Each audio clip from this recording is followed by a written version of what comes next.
ప్రస్తుతం మనతో పాటు మేకగూడ మాజీ ఎంపీటీసీ రాజునాయక్ గారు ఉన్నారు. రాజునాయక్ గారు, ఈ రోజు కేసీఆర్ గారికి నోటీసులు ఇవ్వడాన్ని ఏ విధంగా చూస్తున్నారు? నోటీసు ఇవ్వటం వలన ఇలాంటి ఎదురు దెబ్బలు జరిగితే మా నాయకుడు ఇంకా గట్టిగా అవుతాడు అన్నాడు. ఒకటి మీ కాళేశ్వరం వల్ల ఒక గుంటకు కూడా నీళ్ళు రాలేదని చెప్పేసి అంటారు కదా.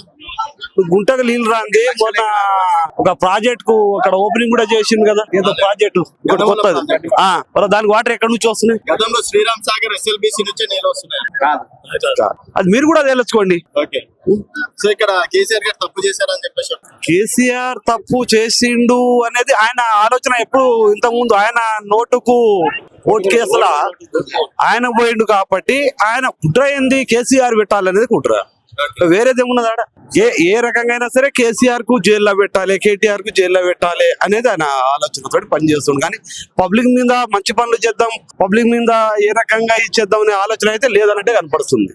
10 సంవత్సరాలు అసలు తెలంగాణ ఏం చేయలేదు అని చెప్పేసి అంటారు. 10 సంవత్సరాల కేసీఆర్ ఏమేం చేసిన అనేది ఇలా మిషన్ భగీరథ నీళ్లు కావచ్చు, కళ్యాణ లక్ష్మి కావచ్చు, రైతు బంధు కావచ్చు, రైతు బీమా కావచ్చు, అలాంటి ఎన్నో కేసీఆర్ కిట్టు కావచ్చు, ఎన్నో రకంగా ప్రజలకు మేలే పని చేసిండు కేసీఆర్ అనేది. అది పబ్లిక్ బేజా తక్కువ. ఇప్పుడు కూడా పబ్లిక్ చాలా మంది కూడా కేసీఆర్ కావాలని ముఖ్యమంత్రి అని కూడా కోరుకుంటారు. కానీ ఇప్పుడు కాలేడు కదా, ఇంకా 3.5 సంవత్సరాల టైం ఉంది, చూద్దాం ఏమేమి జరుగుతుందని. 100% స్థానిక సంస్థల ఎన్నికలు మంచి మెజార్టీతో గెలుస్తారు. ఎంపీటీసీలు కానీ, జెడ్పీటీసీలు కానీ, సర్పంచ్లు కానీ. అంత కాన్ఫిడెన్స్ ఏం చేసిరండి కేసీఆర్? ఇప్పుడు కొన్ని భూమాత అదే భూభారత్. ఇప్పుడు ఇంత ముందు ఏమున్నది, ధరణి ఉండేది. అది ఇంకో పేరు చేంజ్ చేస్తుంది, ఇంకా వేరేదే ఉన్నది. పేరు చేంజ్ చేసుకోమే కదా. ఇప్పుడు సుమారుగా రైతు బంధు ఒక ఆల్రెడీ ఒకటి ఎగగొట్టిరు.